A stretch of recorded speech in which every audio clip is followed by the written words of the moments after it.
My name is Sarah. I am 16 years old, and I come from a very simple family. My father is a shopkeeper, my mother is a housewife, and I have a younger brother who goes to school. Like most girls my age, I had big dreams. I wanted to study hard, pass my exams with good marks, and one day become a doctor. Everyone in my family had pinned their hopes on me.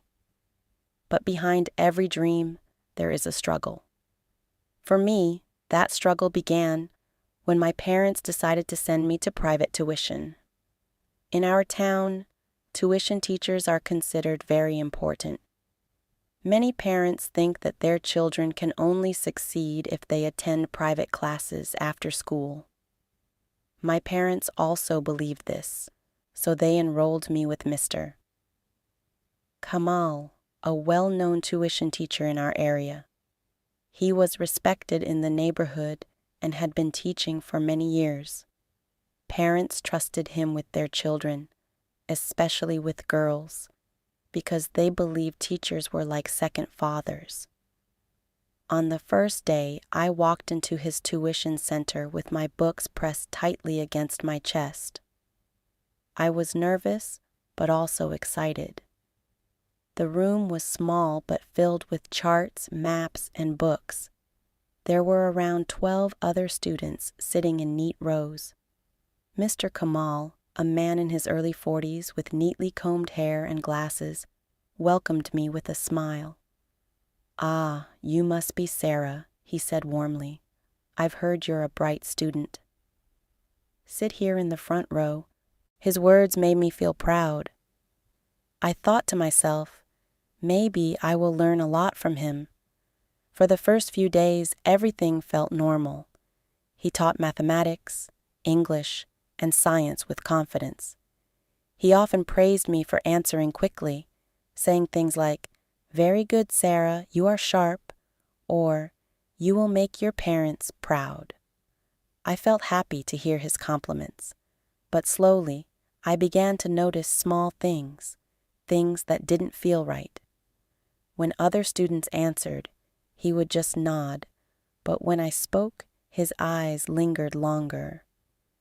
When I passed him my notebook, his fingers brushed mine deliberately.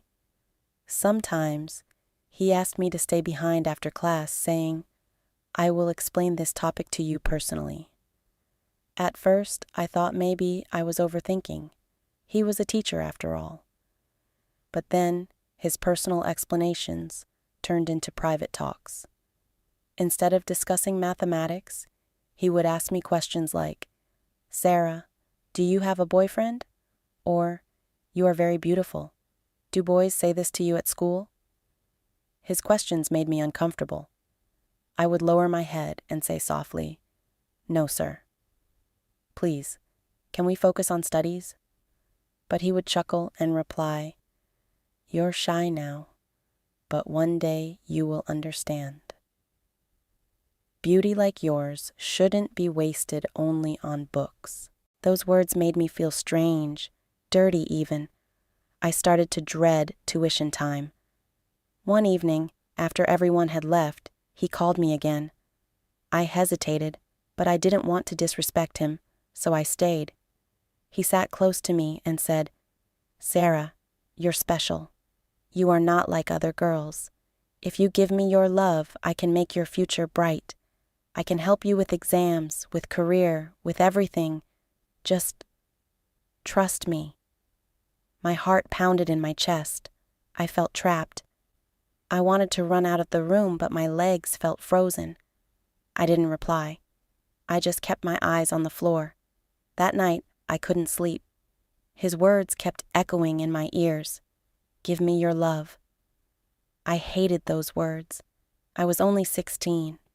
I didn't even fully understand what love meant.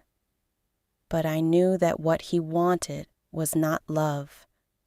It was wrong. The next day I went to tuition again, but this time my heart was heavy. I sat quietly in the corner, avoiding his eyes. When he asked me a question, I answered quickly and looked down. I thought maybe if I stayed quiet, he would stop. but he didn't. In fact, he became bolder. He leaned close whenever he got the chance. He smiled in ways that made me uncomfortable. Sometimes, when he handed me a notebook, he would let his fingers brush mine longer than necessary. I felt disgusted. One day after class, he whispered, "Sarah, you look even more beautiful when you're shy. You should smile for me." I forced a weak smile, but inside, I felt my stomach turn. I wasn't smiling for him. I was smiling because I was scared. Each day, my fear grew. Each night, my sleep became lighter. I would lie awake staring at the ceiling, thinking, what if he tries to do something worse? What if he doesn't stop at words? I thought of leaving tuition, but how could I? My parents had paid fees. They trusted him. They believed he was helping me prepare for exams. How could I tell them he was hurting me instead? But hiding the truth started affecting me badly. My marks in school dropped even more. Teachers asked why I wasn't performing like before. My friends teased me, saying, "Sarah, you're always lost in your thoughts." I couldn't tell them the reason. Who would understand? At home, I became quieter. My mother noticed. She asked, "Sarah, is everything okay at tuition? Is Sir teaching well?" My lips wanted to say the truth, but fear sealed them shut. I just nodded and said, "Yes, Mama. Everything is fine." But it wasn't fine. It was getting worse. One evening after class, Mr. Kamal asked everyone to leave except me. I froze. I didn't want to stay, but he said in a stern voice, "Sarah, sit down. I need to talk to you about your future." The other students left. My heart began beating like a drum. He came closer, too close, and said softly, "Sarah, you can become great, but only if you learn to give something in return. I can make your life easier, better grades, better opportunities, but I want you. You understand?" I shook my head quickly, whispering, "No, sir, please. I only came to study." He laughed softly.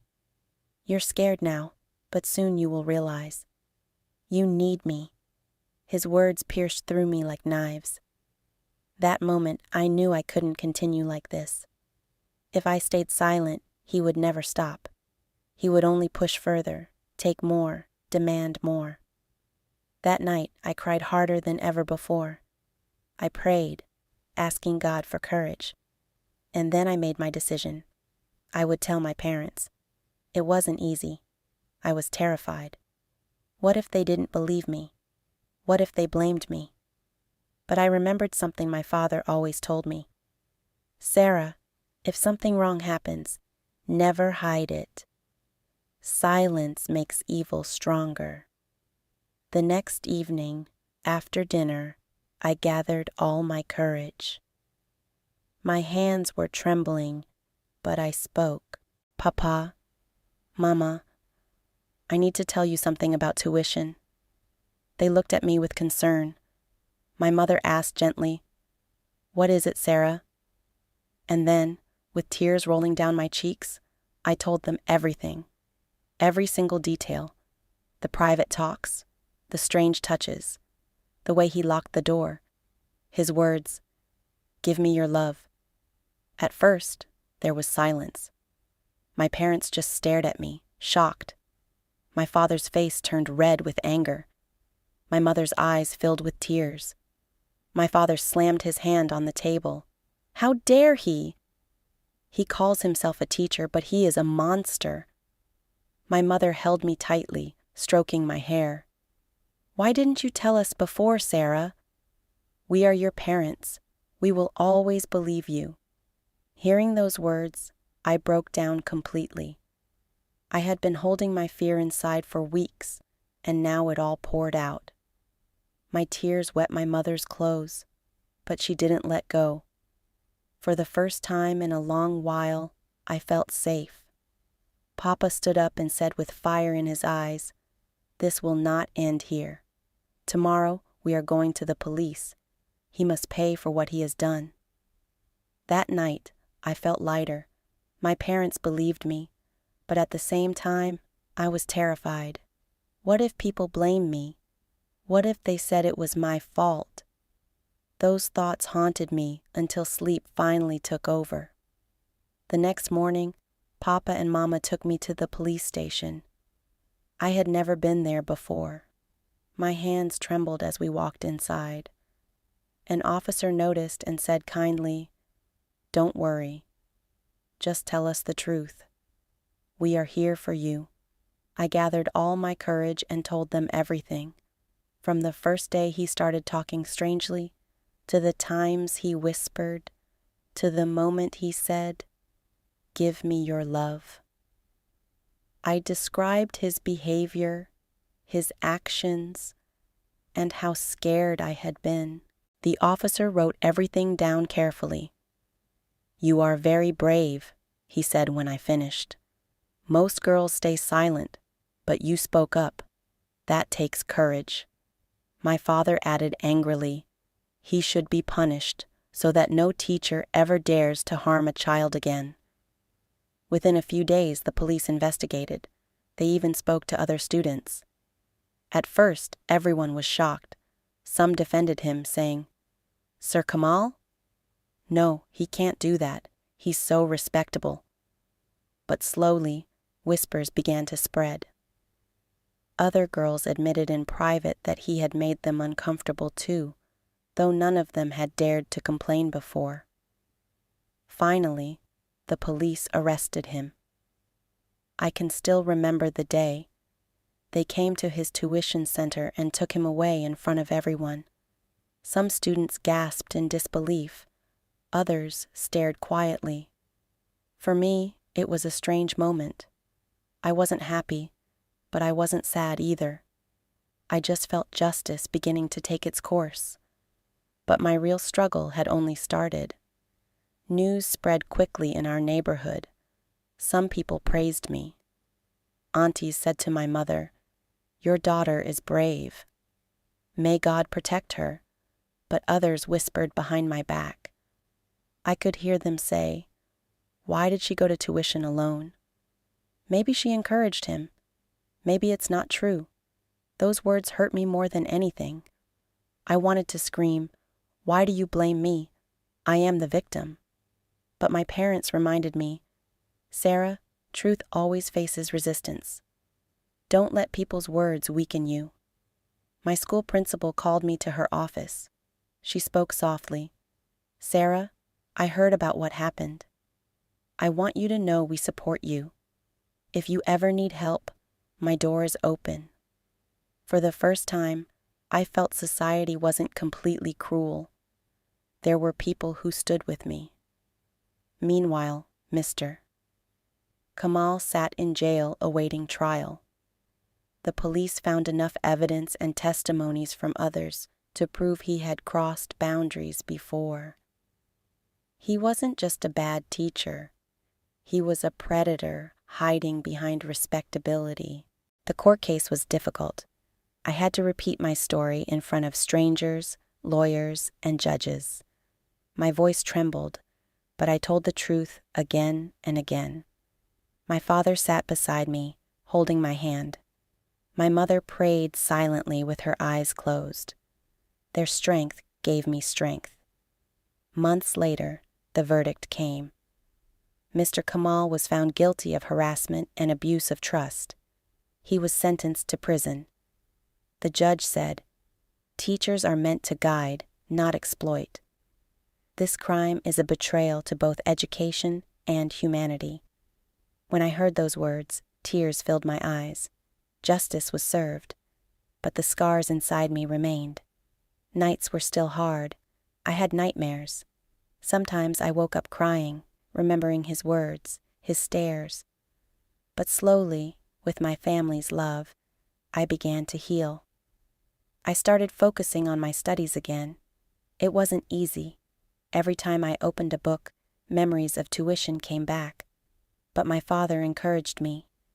"Don't let him take your dreams too. He tried to ruin you, but you will rise stronger." and I did. I worked harder than ever. I began to see education not as a burden, but as my weapon, my shield against people like him. I studied not just for grades, but to prove to myself that I was more than what happened to me. Closing reflections. Now, whenever I sit under the night sky and look at the stars, I don't feel broken anymore. I feel whole. My first encounter with betrayal could have crushed me, but instead it forged me into someone stronger, someone braver. Yes, that teacher tried to take my dignity, but he failed. Because dignity doesn't belong to the abuser, it belongs to the survivor. And this is my message to every girl, every boy, every parent, every teacher. Listen when children speak. Respect the trust that comes with teaching. Never stay silent in the face of wrong. Education is not just about books. It is about building character and protecting one another. I was 16 when I faced darkness, but today I stand in light. And I want the world to know. Silence protects the predator, but truth protects the victim. Always choose truth. Your story, no matter how painful, can become someone else's survival guide. Don't let fear silence you, because courage has the power to change lives.